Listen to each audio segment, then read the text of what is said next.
Chainsaw Man chapter 131 proves that if nothing else, Fujimoto knows how to take our skulls and mess our minds up with the plot twist he drops. If you have Fami being the one behind the falling devil on Earth, Fami plotting to low-key double-cross Yoru, Nayuta remembering who Fami is, and Nayuta being asked to team up with Fami, all on your Chainsaw Man 2023 bingo card, congratulations, you're not only a good prognosticator, but I'm also going to be hitting you up to pick the lottery tickets because, Jesus, this was a chapter that left me mind-numbed after all the plot twists we got. I think all of us expected Fami to be sus and maybe a couple of things to happen, but everything appears to be falling into place right now after this last chapter, and the importance of Mitaka and Yoru just jumped up by a lot. So with my initial thoughts out of the way, let's back things up a bit and let's dive into the recap portion of the review before we unpack the chapter that might be the early signs of a potential free-for-all battle amongst the four horsewomen in the future of the series, depending on what decision Nayuta makes in the future. So the chapter opens up with Denji and Mitaka on the Chainsaw Man motorcycle, seemingly about to be eaten by the devil that's been chasing them, which leads to the falling devil saying that food isn't supposed to be able to run, which is a really messed up nod to the food expression about not playing with your food before you eat it, which was really clever by Fujimoto. And one of the things I enjoy about the falling devil and this whole chef personality that the falling devil has gives a nice level of dynamic to the character itself. This leads to the devil in question actually eating Denji and Mitaka as a whole, but suddenly after the devil eats them, they vomit back up the bodies of Denji and Mitaka, which infuriates the falling devil, and we get another food pun when the falling devil says that she made this food with love, which is another food expression that cooks tend to use, in particular female cooks at that. This leads to the falling devil killing the devil on the spot, and we see the falling devil apologize to someone. At first it feels like this might be a mini fourth wall break, like she's apologizing to readers, but instead we see that Fami has arrived on the scene and that she's been working with the fallen devil this entire time, pulling the strings behind the falling devil, which leads to the falling devil busting into flames and his head falling off, and we see Fami asking someone how she made the devil barf up Denji and Mitaka. Much to our surprise as readers, it ain't just one plot twist, which is Fami controlling the falling devil. We also learn that Fami was speaking to Nayuta the whole time, who says that she controlled the devil's brain and made them think that humans tasted like crap, literal crap. And we then get another punch in the gut when she calls Fami her sister, which means she either has memories of who exactly Fami is, which should make us look back at the interaction with Yoru differently, or that Fami told her who she was on screen, which we can't rule out either. There's some four horsewomen trickery going on here, and I'm absolutely for it. The scene then shifts over to Fami saying that the Nostradamus prophecy is coming true at last and that the devils will descend upon the world, which leads to Nayuta saying, hey, that sounds like a lot of fun, until she learns that devils running wild more than they already do normally means that there won't be any more pizza for her. Yes, out of all the things that has her worked up, it's not mass extinction of humans. After all, for as cute and as lovable as Nayuta is, she still is a devil at the end of the day, and most devils in most cases are not fond of humans. But when she learns that pizza might go extinct alongside humans, that's where she draws a line in the sand. Even more so, Fami reveals that the lack of Chinese food has her worried about the coming age of devils as well. Pizza and Chinese food are the reasons that Armageddon via the Nostradamus prophecy bringing the age of devils is why the world will be saved by these two. They're as foodie focused as Mash Burnhead from the Marshall series when it comes to focusing on cream puffs, but it's very appropriate just given that the falling devil was the antagonist that we just faced, and that antagonist was so focused on things that deal with themes of cooking. According to Fami, should this happen, neither she nor Denji nor Nayuta will be able to stop what's coming, but that's where we get another zinger. While they can't stop what's coming, Yoru might actually be able to do so, which now we've elevated the importance of Yoru and Mitaka. Jesus,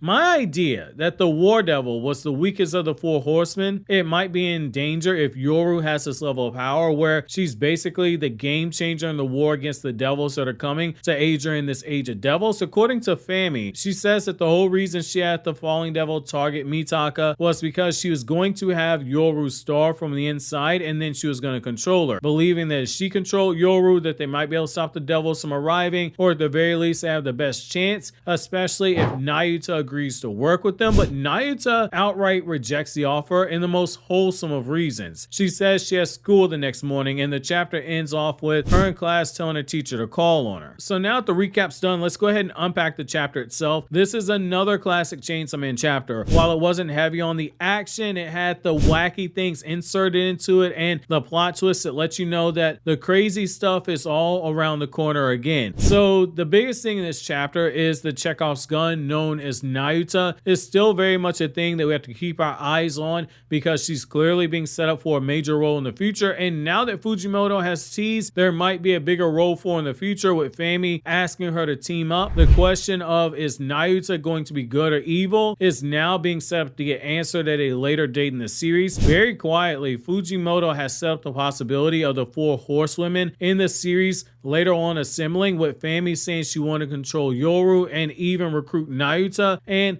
there are narrative paths that Fujimoto could take this in either direction he goes depending on where Nayuta falls later on down the line. She refused the offer for now, but will that still be the answer say 1 year from now in the timeline? Just something to keep in mind. She is a Chekhov's gun waiting to go off. Now the next thing we have to look at is Fami an unreliable narrator? I don't think we can trust everything she says 100%. There are things that she says in dialogue for us as readers that is meant to throw us off, and it depends on who she's speaking to. Case in point, she tells Yoshida the falling devil, a primal fear, one of the oldest fears known to man, has arrived on Earth, and that it would be the first of many devils who will lead the world into an age of terror. However, in this chapter, we learn that she's the one behind the falling devil actually being here on Earth, and something doesn't add up here. First, she says she's worried, but now she's revealed to be the puppet master behind the falling devil. Yes, she's obviously lying to Yoshida, but that's what I mean when I say she's an unreliable narrator, because the information that we had on the falling devil, a lot of that came rooted in what Fami was saying, and the plot twist serves to show that she was the string puller behind the big bad falling devil that we just saw. I think the Nostradamus prophecy, I definitely think that's legit, but depending on who she's talking to, Fami is mixing in lies with a bit of truth. We've got to be very careful with what words she says from now on. I do think that there is something here, and between that and Nayuta showing that she knows signs of more of what's going on than she lets on, and she's mischievous enough to sneak around behind Denji's back, we've got some things that we have to keep in mind. And it's worth noting the whole reason Kishibe even gave Nayuta to Denji was he wanted Denji to raise her instead of a government. That way they could prevent her from going up from being another makima, because it's the whole premise of nature versus nurture at work here. I think Fujimoto is showing that while Denji's doing his best to raise her, Nayuta at the end of the day is still a devil. The idea of humanity getting wiped out, it didn't bother her one bit. She said it even sounded fun. It was when she learned how she'll be personally affected and how the fun that she's having right now be impacted was presented to her that she said, wait a minute, we need to stop this. Nayuta is going to be a very good case study for a video essay on the importance of nature versus nurture by the time that her character arc ends. However, that being said, my chapter question for you guys is, do you guys think that Fami is a reliable narrator, and what do you think Nayuta would choose later on when presented with the prospect of teaming up with the other horsewomen? Why do you think that over? Click here to watch these other anime videos you see on the screen right now.